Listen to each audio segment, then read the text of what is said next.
ನನ್ನ ಮಕ್ಕಳನ್ನ ನೋಡೋಕ್ಕೂ ನನ್ನ ಹತ್ರ ಟೈಮ್ ಇಲ್ಲ, ಅವರು ಸ್ಕೂಲ್ ಹೋಗೋದು ನೋಡೋದಕ್ಕೂ ಟೈಮ್ ಇಲ್ಲ. 5 ವರ್ಷದಿಂದ ಸಿನಿಮಾ ಮಾಡ್ತಾನೆ ಇದ್ದೀನಿ. ಆ ಎಲ್ಲ ಜವಾಬ್ದಾರಿಯನ್ನ ಲಿಟ್ರಲಿ ನನ್ನ ಹಿಂದೆ ಒಂದು ಶಕ್ತಿಯಾಗಿ ಪ್ರಗತಿ ನೋಡ್ಕೊಂಡು ಹೋಗ್ತಾ ಇದ್ಲು. ಈ ಕಡೆ ಸ್ಪಾಟ್ಗೂ ಬರ್ತಾ ಇದ್ಲು, ಕೆಲಸನೂ ಮಾಡ್ತಾ ಇದ್ಲು.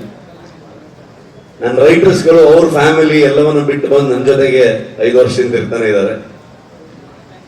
ನನ್ನ DOP ಇವತ್ತು ಅವನು, ನಾನು ಇಲ್ಲಿದ್ದೀನಿ ಅಂತಂದ್ರೆ ಅದಕ್ಕೆ ರೀಸನ್ ಇವತ್ತು ಅವನು ಏನೋ ಕೆಲಸ ಮಾಡ್ತಾ ಇದ್ದಾನೆ. ಹಂಗಾಗಿ ಅವನನ್ನ ಲಿಟ್ರಲಿ ನನ್ನ ಒಂದು ಶೋಲ್ಡರ್ ಅವನು. ಇವರೆಲ್ಲರೂ ಪಿಲ್ಲರ್ಸ್ಗಳೇ.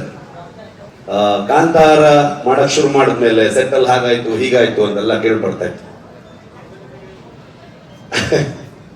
ಲೆಕ್ಕ ಹಾಕಿದ್ರೆ ಮೋಸ್ಟ್ಲಿ ಒಂದು 4 ಸಲ 5 ಸಲ ನಾನು ಹೋಗಿ ಬಿಡ್ತಾ ಇದ್ದೆ. ಬಟ್ ಇವತ್ತವರೆಗೆ ನಾನು ಬಂದು ಈ ಸಿನಿಮಾ ಶೋಲ್ಡರ್ ಹಾಕೊಂಡು ನಾನು ಇಡೀ ತಂಡದ ಜೊತೆಗೆ ಬಂದು ನಿಮ್ಮ ಮುಂದೆ ನಿಂತಿದ್ದೀನಿ. 2ನೇ ತಾರೀಕು ಈ ಸಿನಿಮಾ ನಿಮ್ಗೆ ತೋರಿಸ್ತೀವಿ.